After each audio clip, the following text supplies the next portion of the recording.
aux ateliers Fleurir ses passions en couleurs. Je suis Nancy Hamilton et je suis démonstratrice indépendante Stampin' Up. Aujourd'hui, je veux vous montrer, en fait, c'est vraiment le tutoriel pour pouvoir faire la carte avec le jeu d'étampes Jolipan. Je vous avais montré dans une petite capsule de trucs la semaine passée comment effilocher le ruban miroitant qu'on retrouve dans la brochure Celebration.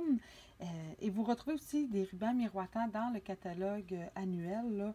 Vous pourrez aussi en retrouver là, dans, je crois que c'est dans 4 ou 5 coloris différents. C'est vraiment un ruban qui est très très facile à effilocher pour faire cet effet-là. Donc aujourd'hui, je vous présente comment faire cette carte-ci. Vous voyez qu'ici, dans le fond, j'ai déjà 2 modèles. Et aujourd'hui, je vais vous présenter, dans le fond, un 3e modèle qu'on peut faire. Toujours je dirais, en améliorant ou en ajoutant là, différentes choses à notre carte. Celle-ci, c'est peut-être ma carte numéro 1, la plus simple à faire. Vous voyez que j'ai utilisé la base de carte que vous retrouvez dans les cartes et enveloppes Tutti Frutti que vous retrouverez dans la brochure Celebration à la page 14. C'est un paquet qui vient comme ceci. Donc, vous en avez en différentes teintes avec les enveloppes assorties pour chacune des couleurs contenues dans le paquet. Donc, moi, j'ai utilisé celle-ci. C'est tout simplement une base de carte qui est déjà rainurée, prête à l'emploi. C'est ce que j'ai utilisé ici. Donc, j'ai vraiment juste une base de carte sur laquelle j'ai superposé mes éléments avec le Jolipan. Tandis que ici, ce que j'ai fait, c'est que j'ai utilisé une base de carte BD Bermude de 5 pouces et demi par 8,5, rainurée à 4 pouces et quart. Et je suis venue découper les bases de cartes contenues dans le paquet de cartes et enveloppes Tutti Frutti. Je suis venue couper ma base de cartes à 4 par 5 et quart. D'ailleurs, c'est ce que je vais faire à l'instant. J'ai dit à 4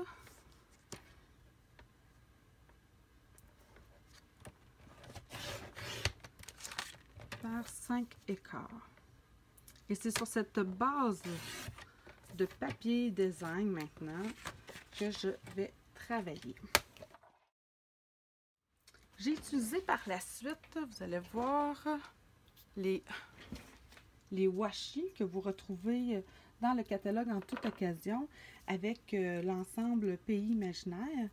Donc, moi, j'aime bien travailler sur une base quadrillée comme celle-ci parce que je trouve que c'est facile de s'enligner et d'être bien droit. Donc, je positionne mon carton.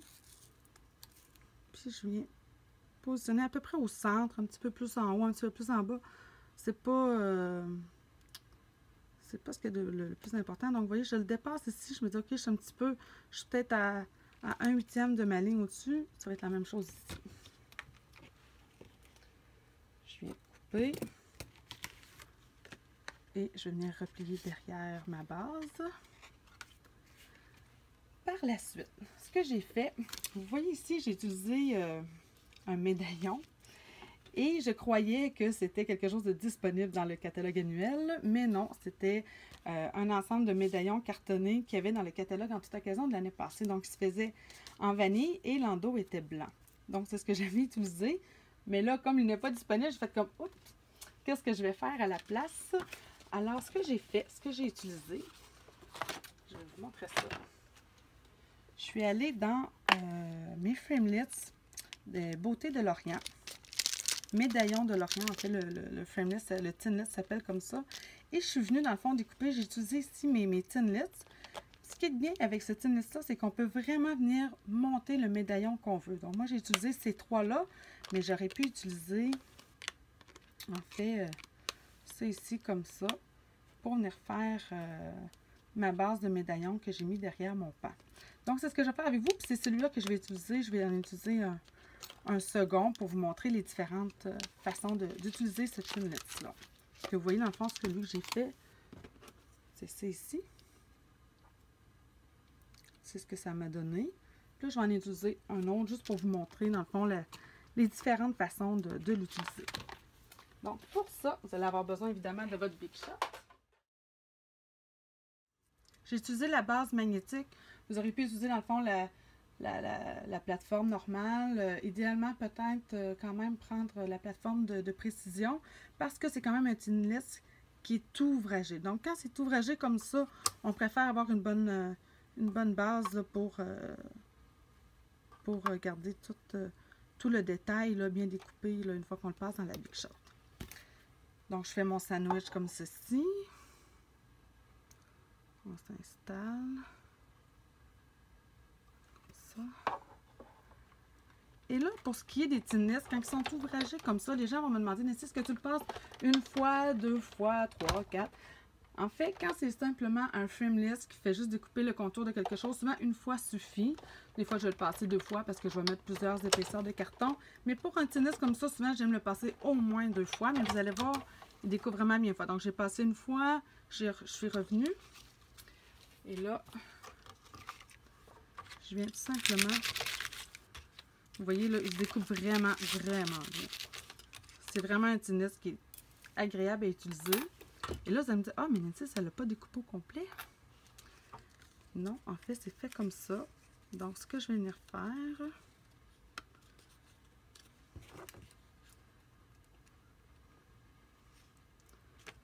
ici, c'est que je prends mon ciseau, puis je viens tout simplement le découper ici,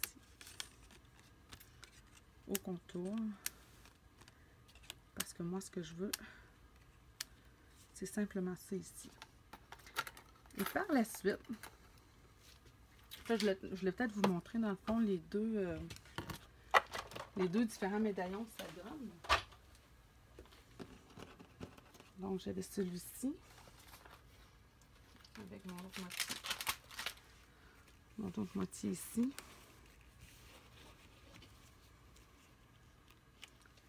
Est-ce que vous voyez bien? Vous voyez, dans le fond, la différence, c'est mon centre puis mon contour ici. Mais j'ai gardé la même base à l'extérieur. Puis, pour prendre le centre, ben, je viens tout simplement découper ici, encore au ciseau, au milieu. Et je vais être capable d'avoir le même genre de médaillon là, que vous voyez ici à l'arrière de mon pan. Ça va faire très très bien, je suis certaine. Donc, on a ici notre arrière-plan pour la queue du pan. Je reprends ma base de carton ici. Et là, pour étamper le pan, vous allez voir ce que j'ai fait. Je m'étais fait un masque pour pouvoir faire la queue. Donc, on va commencer par étamper le pan. Puis quand c'est des étampes comme ça ici en résine, idéalement, on utilise quelque chose en dessous pour avoir l'épaisseur d'un fond pour pouvoir bien étamper là, sur notre carton. Donc, un bloc transparent. Mon pâte d'encre BD Bermude.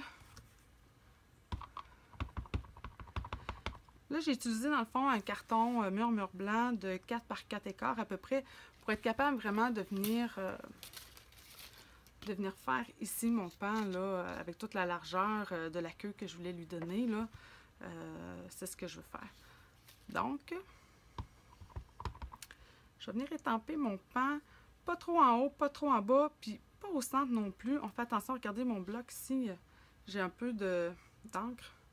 Je vais m'assurer de ne pas l'avoir parce que je ne veux pas. Donc, je vais venir me mettre à peu près, regardez, je suis vraiment plus sur la gauche de mon carton. Vous auriez pu utiliser un carton plus grand, puis être sûr d'avoir amplement de place pour faire toute la queue. Puis un petit peu plus vers le bas, donc vers le coin inférieur gauche. Je viens étamper.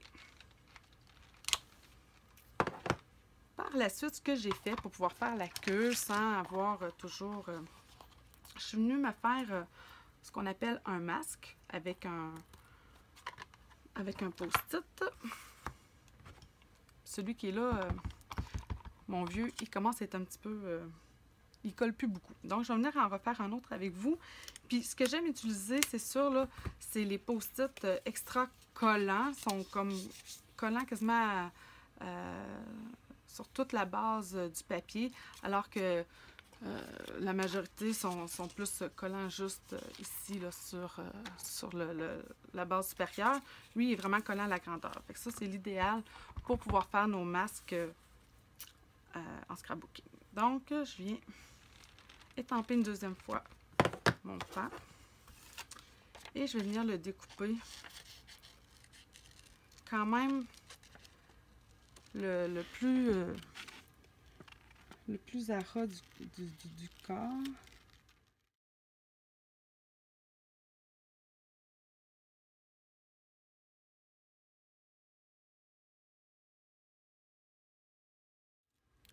Voilà. Donc, je viens de me faire un masque. Donc, ce que je vais faire, c'est que je vais coller mon masque par-dessus mon image de pan que j'avais déjà estampé.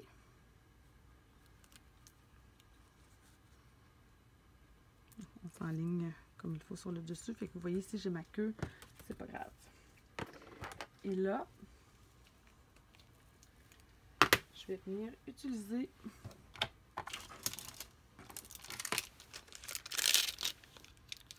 l'étampe de cette queue-ci.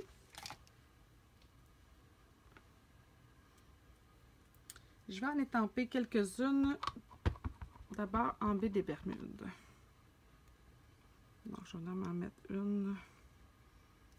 Bon. Je m'assure dans le fond toujours que mon coin vient quand même toucher ici à la base de sa queue. Je la veux comme ça.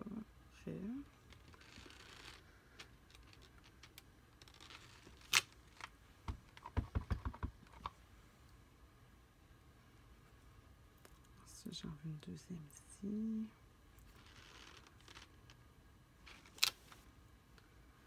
Là, je dois faire vraiment attention. J'ai mis de l'encre sur mon bloc.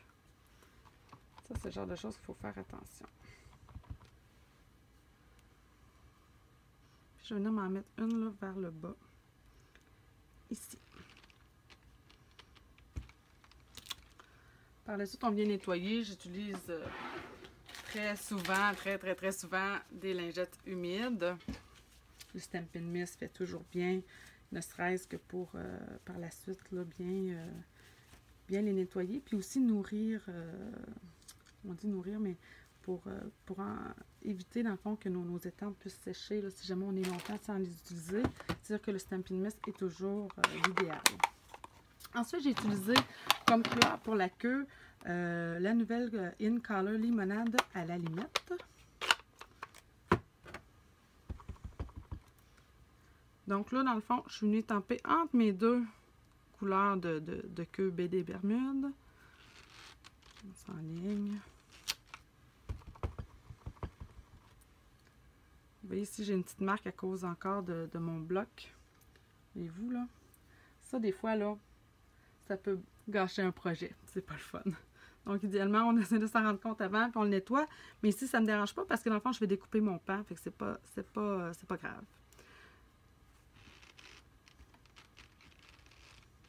Donc, ici, pour le limonade à la limette.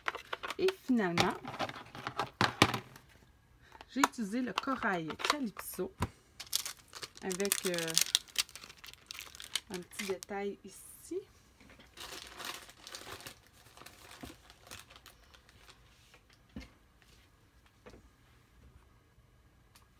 Et là, vraiment, alors en fait, je pourrais enlever mon masque. Vous allez voir qu'est-ce que ça fait.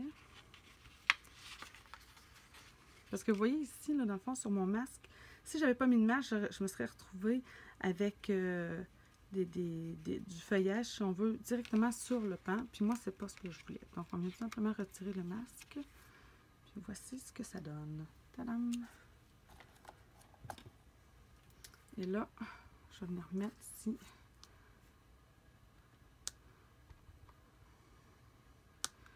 des petits points de couleur corail Calypso. On y va vraiment de façon aléatoire, là. Il n'y a pas de bonne ou de mauvaise façon de faire. Donc, une fois qu'on est satisfait, il reste simplement à découper. le pan. Ça demande un petit peu de doigté, je dois l'avouer. Donc, faut y aller tranquillement. Mais sans prétention non plus. Ça n'a pas besoin d'être découpé parfaitement sur la ligne. En fait,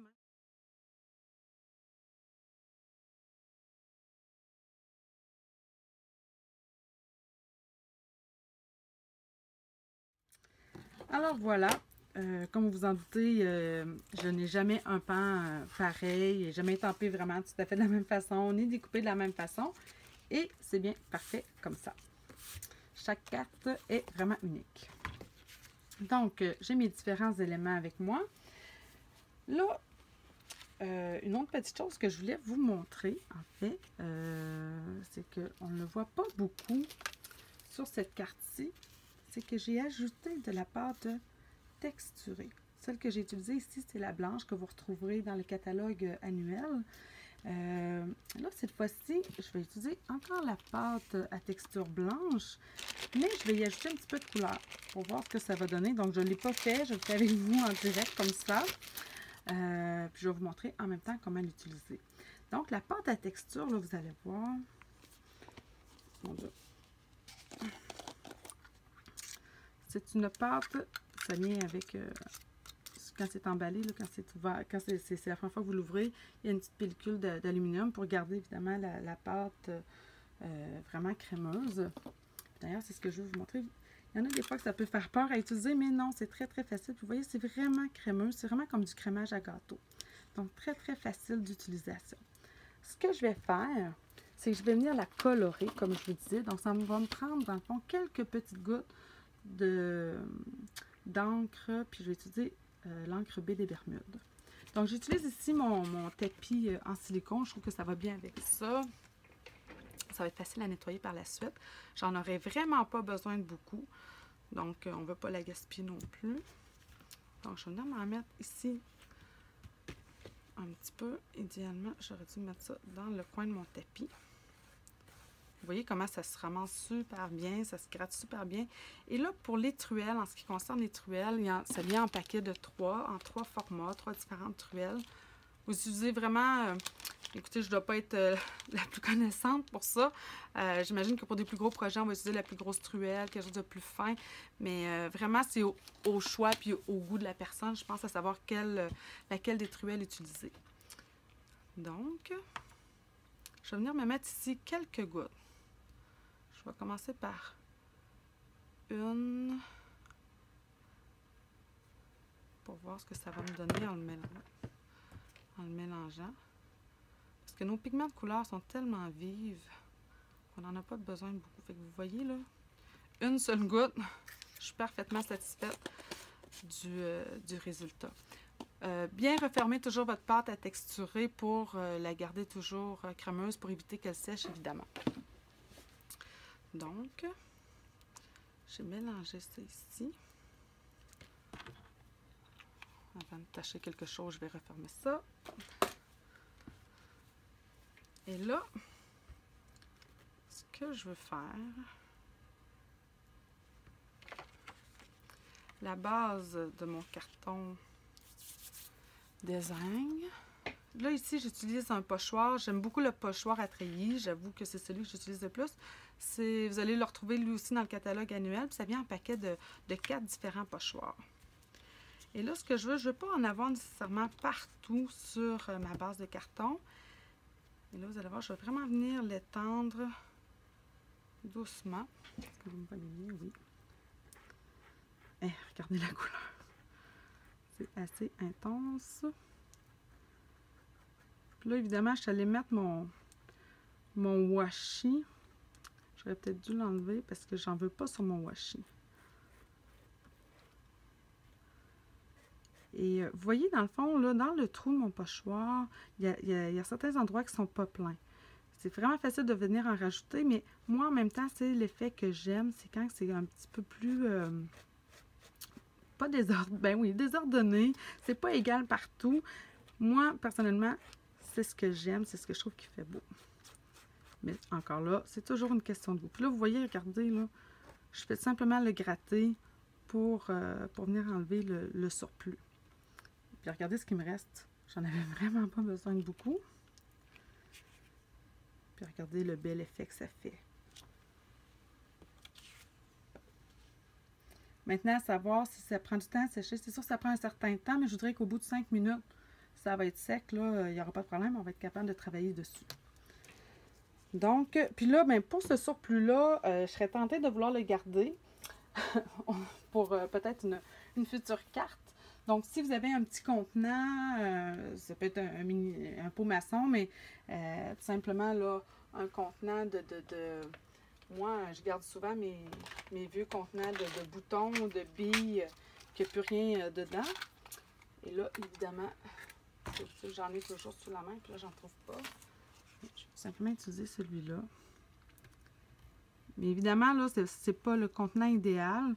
Donc, ça va être vraiment pour utiliser là, dans un projet assez rapidement.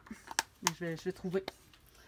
Pas perdre ça. Et là, pour nettoyer ça, ça prend simplement de l'eau savonneuse. On vient frotter le tout. Puis, il ne faut pas attendre trop parce qu'une fois que ça sèche, il faut le gratter. C'est pas super le fun à nettoyer à ce moment-là. Donc, je vais juste aller mettre ça dans de l'eau savonneuse. Quand même, une fois qu'il est dans l'eau savonneuse, ben, on est correct. Là, on sait que ça ne séchera pas. Ça va rester comme ça. J'ai juste à frotter pour le nettoyer. Donc, on est rendu vraiment au montage de notre carte. Ça, c'est celle que je viens de faire avec vous. Là, évidemment, c'est pas tout à fait sec. Ça fait pas encore 5 minutes. J'en avais préparé une autre, mais avec de la pâte à texture argenté brillant que vous allez retrouver dans le catalogue en toute occasion. Donc, je vais utiliser celle-ci. Vous voyez, celle-là est parfaitement sèche et je vais pouvoir travailler dessus. Donc, elle, je n'avais pas mis mon washi dessus. Fait que je vais venir m'en remettre. Encore une fois, je m'enligne. Je me base sur mes lignes quadrillées de mon papier quadrillé ici. Ah, je l'ai peut-être mis un peu haut.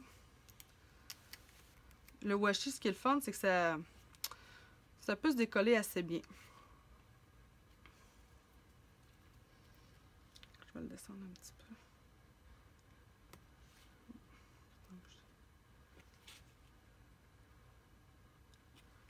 Ouais, comme ça, c'est mieux.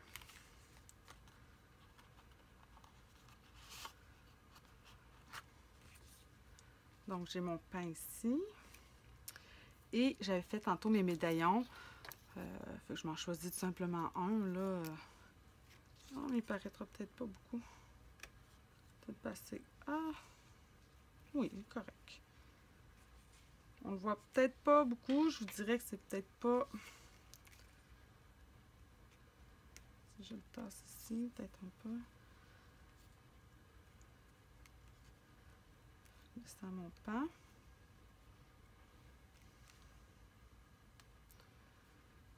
En fait, c'est qu'il faudrait que je découpe davantage mes fioritures pour qu'on puisse voir un petit peu plus mon médaillon que j'ai découpé à l'arrière. Donc,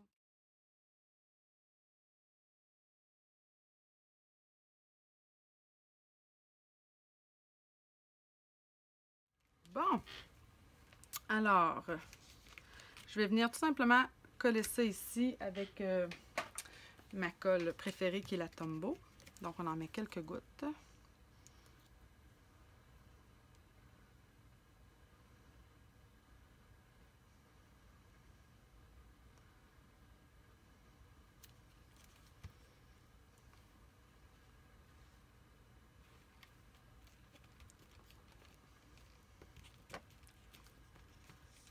Par la suite, mon joli pain, je vais venir le coller, lui, avec des Stampin' Dimensional. Donc, quelques Stampin'. Puis, ce qu'il y a de bien cette année, c'est que Stampin' Up nous a fourni des nouveaux Stampin' Dimensional mini. Ce qui fait que quand on va aller, des fois, dans des endroits comme ici,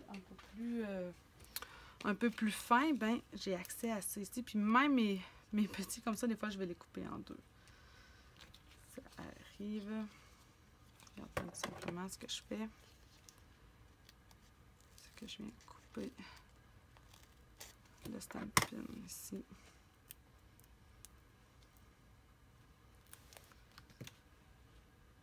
faut vraiment être capable de venir en mettre là, dans des endroits très très fins comme ça.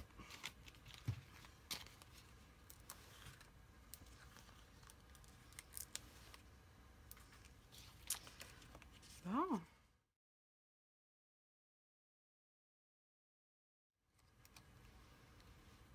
On vient se repositionner.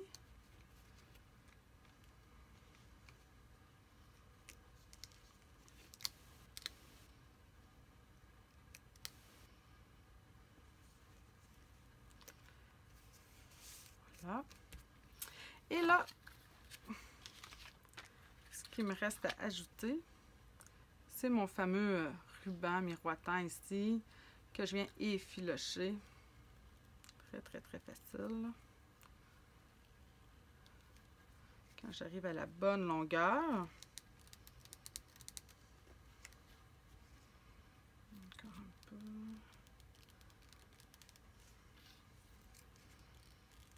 Voilà. Je vais venir couper un petit peu plus en haut ici, là, de la base où c'est effiloché. Donc, je vais me garder une base de ruban non effiloché.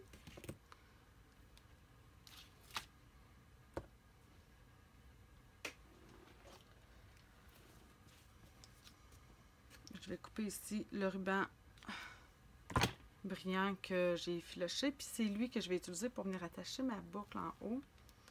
Fait que ce que j'ai fait, c'est qu'étant donné qu'il est tellement mince, je le replie sur lui-même. Puis comme il est un peu élastique, là, ça fait vraiment un effet... on en coupe un peu.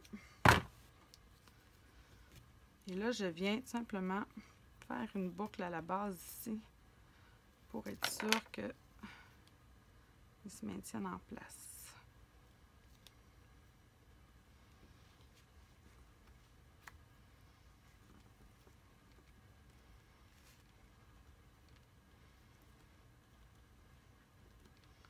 Si vous êtes capable de faire une boucle, vous en faites une. Sinon, le ruban est tellement comme mince et brillant.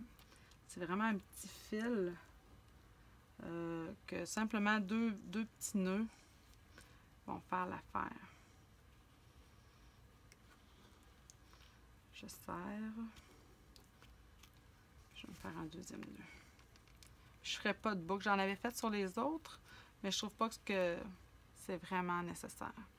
Donc, voici ce que ça donne. Ça fait vraiment un joli effet. On vient couper un petit peu la base. Et je vais venir coller ça avec un point de colle. Je vais le coller à la base de ma queue ici. Il me reste simplement à ajouter des petites pierres du Rhin. Donc, je vais m'ajouter des petites pierres du Rhin sur les petits ronds que j'avais ajoutés en corail calypso.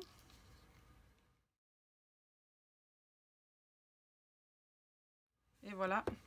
La seule chose qu'il me reste à faire, c'est d'étamper mon vœu, ma belle amie.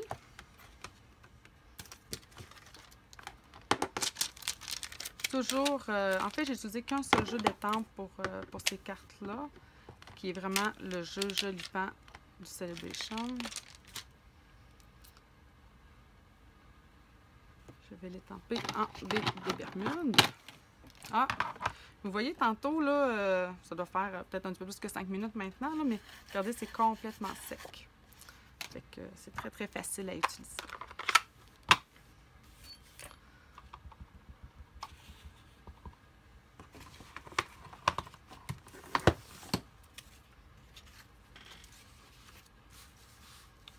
Donc, je m'installe sur mon tapis de mousse.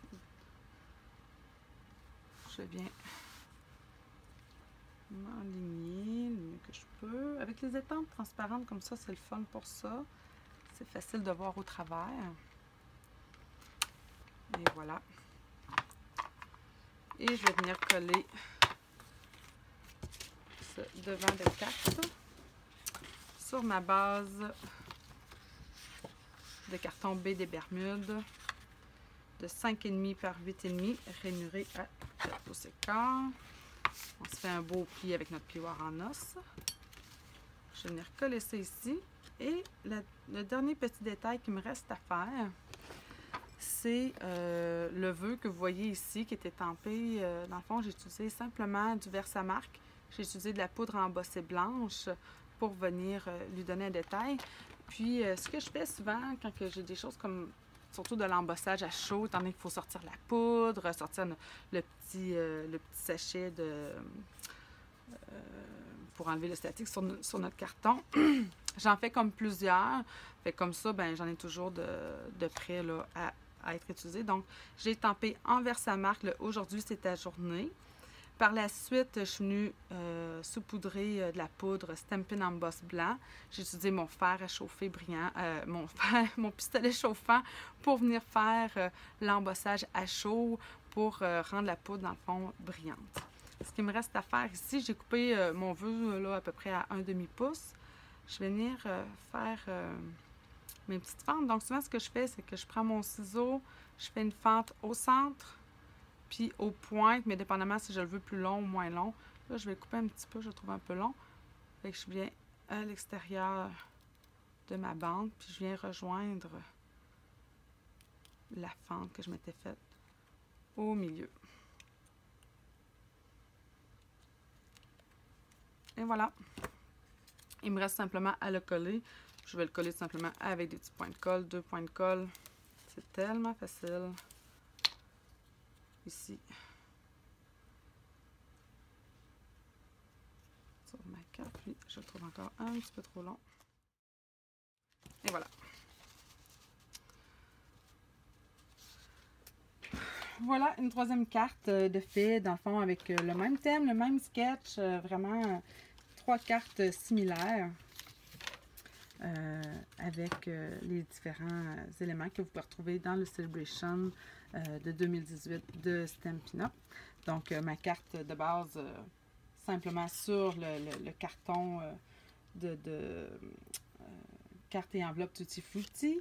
Ensuite, une autre que je suis venue, dans le fond, j'ai utilisé le papier cartonné vélin que je suis venue embosser, dans le fond, mon pan avec la queue, que je suis venue découper par la suite. Puis quand je l'ai présenté aux filles de mon entourage, à savoir laquelle qui préférait, ils trouvaient que ça, c'était très bien. L'effet de transparence, on voit bien le médaillon à l'arrière, mais qu'on préférait peut-être voir le pan avec ses couleurs vives sur un carton murmure blanc. Donc, c'est ce que j'ai fait ici avec vous aujourd'hui. Je suis venue stamper mon pan sur un carton murmure blanc et on a ajouté ici la pâte à texturer argentée brillante. Puis, je vais probablement en faire une autre avec la pâte texturée ici qu'on est venu teindre en baie des Bermudes pour venir faire une 4e carte semblable à celle-ci. Alors voilà, j'espère que mon projet vous a plu. Si ça vous a plu, n'hésitez pas à aller me faire des petits thumbs up à la fin de la vidéo. Puis sur ce, je vous souhaite une bonne création. Merci, à bientôt!